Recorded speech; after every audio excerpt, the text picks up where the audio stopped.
Hello, hello. Estamos aqui para mais um momento juntos, mais uma gravação, mais uma aula, mais um momento de construção do saber, do conhecimento, do desenvolvimento.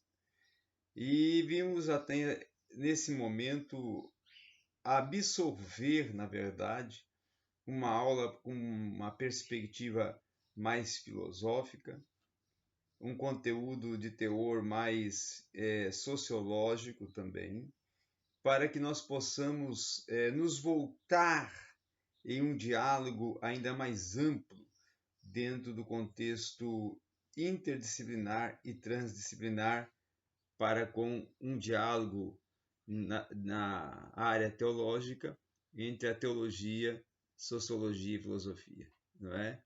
De vez em quando, ou melhor, toda semana, uma vez por semana, eu proponho essa atividade de aula, essa proposta, essa temática de aula, de exposição, justamente para podermos fazer esse diálogo, para podermos fazer esse transitar entre outras esferas do pensamento. Muito bem. Hoje eu vou falar de Thomas Hobbes. Thomas Hobbes.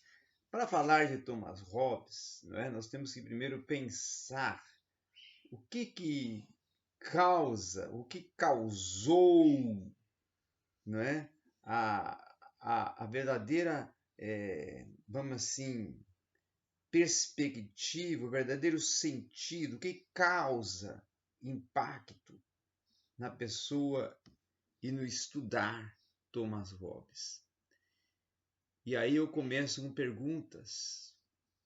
O que nós aconteceríamos, O que viria a acontecer conosco se nós não estivéssemos de algum modo obrigados a ter respeito pelas leis civis?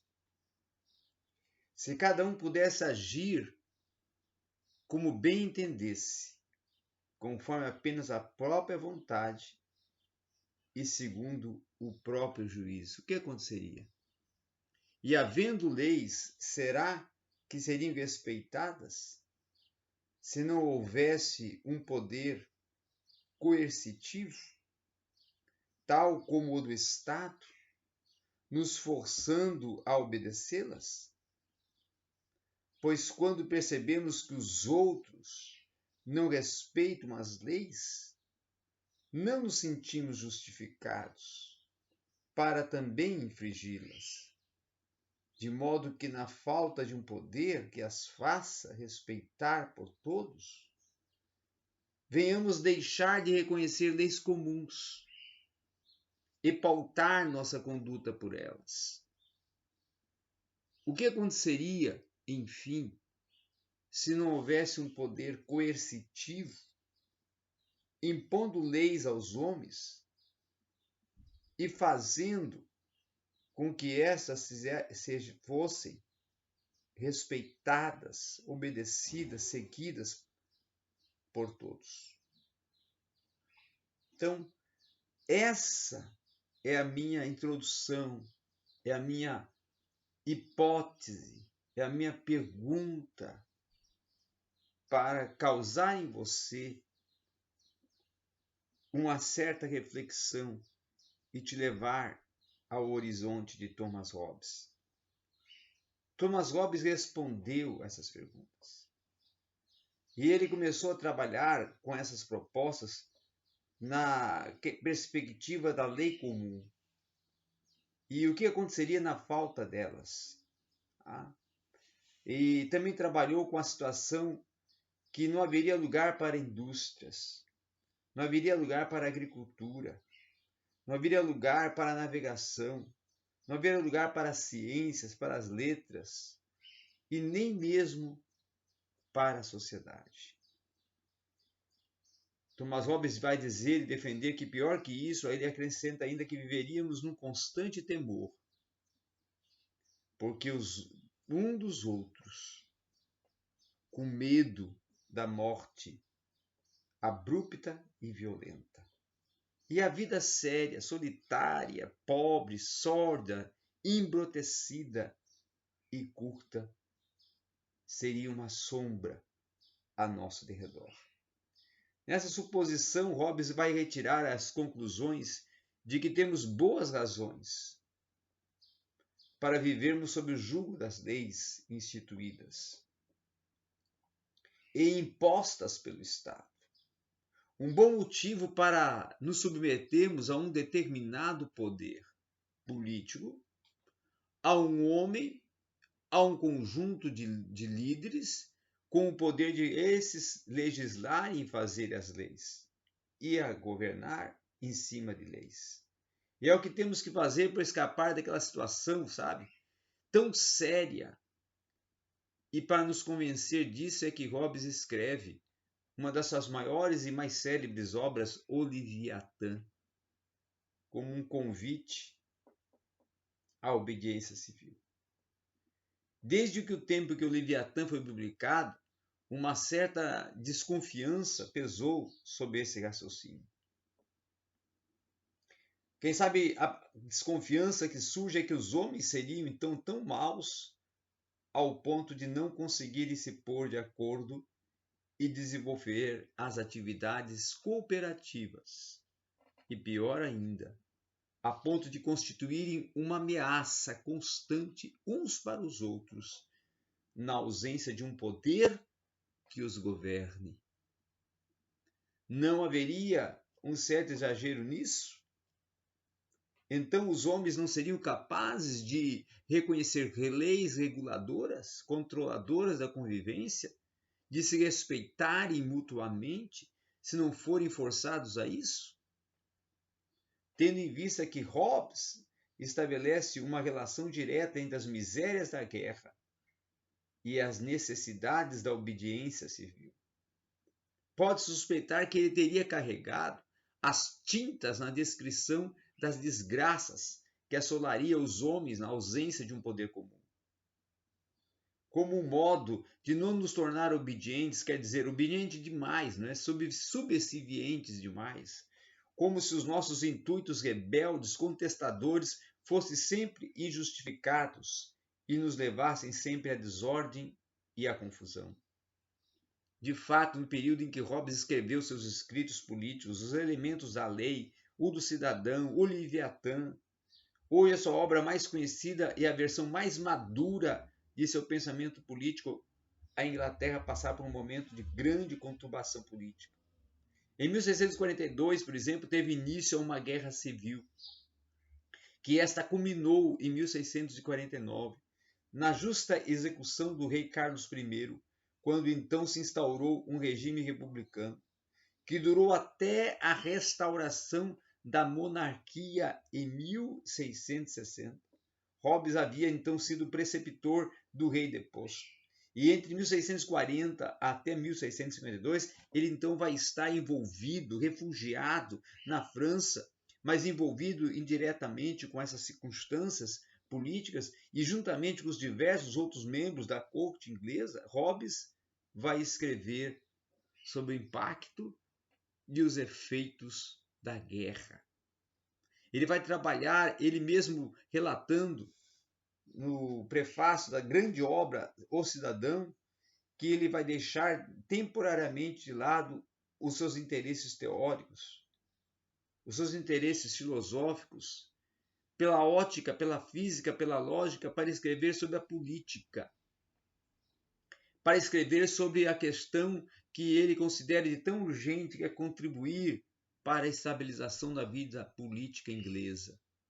Ora, a experiência que a guerra civil e o desejo de restaurar a ordem concebeu em Hobbes concede a ele uma descrição e uma oportunidade de descrever excessivamente o pessimismo do homem como um modo de combater o espírito revolucionário que tomava conta da Inglaterra do seu tempo e que ele declaradamente via com maus olhos. Antes de nos apressarmos a tirar essa conclusão, vamos olhar de perto para o que Hobbes então vai escrever. Vejamos como ele procura sustentar a sua tese de que a condição natural do homem é uma situação de guerra e miséria se esse não tiver debaixo de uma lei, de uma ordem, de um segmento de controle.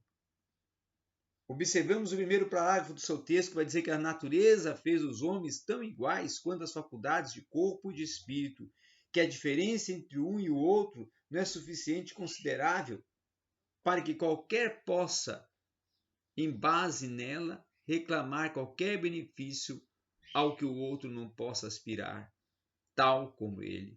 Então, o ponto de partida de raciocínio é a ideia de igualdade.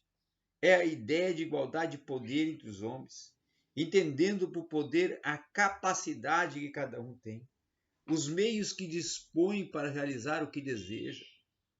Então, o seu ponto é: os homens são iguais, logo, se um homem possuir algo que o outro deseja, ou se houver alguma controvérsia entre eles, não há por que um aceite se contestar a vontade do outro, já que ambos dispõem de poderes iguais para se atingirem nos seus hábitos, nos seus fins, nos seus prospectos. Pode sim, pode até haver uma disputa entre eles, nenhuma garantia de que este ou aquele saia vencedor, mas a forma condicional dessa formulação, se os dois desejarem a mesma coisa ao mesmo tempo, em que é possível e que é algo às vezes incompreensível, inatingível, isso seja uma forma, isso seja motivo de chacota, de riso, de humor, de sátira. Mas as possibilidades que Hobbes vai defender é que tenhamos uma guerra se não tivermos uma lei, se não tivermos um controle, se não tivermos uma sujeição, se não tivermos um clima de aminosidade dentro do Estado, de compreensão dentro dos papéis, das funções, das atividades dentro do Estado. Assim posta, a premissa desse raciocínio político de Hobbes talvez não pareça a menos exagerada e a mais aceitável, mas Hobbes não está dizendo que os homens têm uma índole competitiva, que sempre procuram tirar proveito um dos outros ou algo assim. O que ele diz é que ali onde os homens contam apenas com o próprio poder para se fazer valer a sua vontade na eventualidade de entrar em conflito um com os outros, ali a tendência é que suas relações se degradem, se confrontem, numa relação de guerra generalizada, numa condição de disputa pelo poder. Por isso a lei para coibir, por isso a lei para deter, por isso a lei para impedir que haja esse deflagrar de um combate sem fronteiras. Então essa é a grande proposta que apresenta Thomas Hobbes. Essa é a grande, vamos dizer assim, tese defendida por Thomas Hobbes. E ele ainda vai avançar dizendo que, mesmo que talvez não fiquemos convencidos, que não sejamos absolvidos com a sua tese, o que ele quer propor nas suas ideias é que o direito natural, o direito de natureza, o direito de jus natural, né? Jus naturale, é a liberdade, mas que para ela surgir como liberdade pertinente a cada homem, o próprio poder, a própria justiça, a própria lei precisa conceder meios para que ela se torne real, para que ela seja preservada. Então, no seu próprio julgamento, o direito é uma liberdade. A liberdade de fazer ou empregar o nosso poder da maneira que julgamos necessário à preservação da própria vida.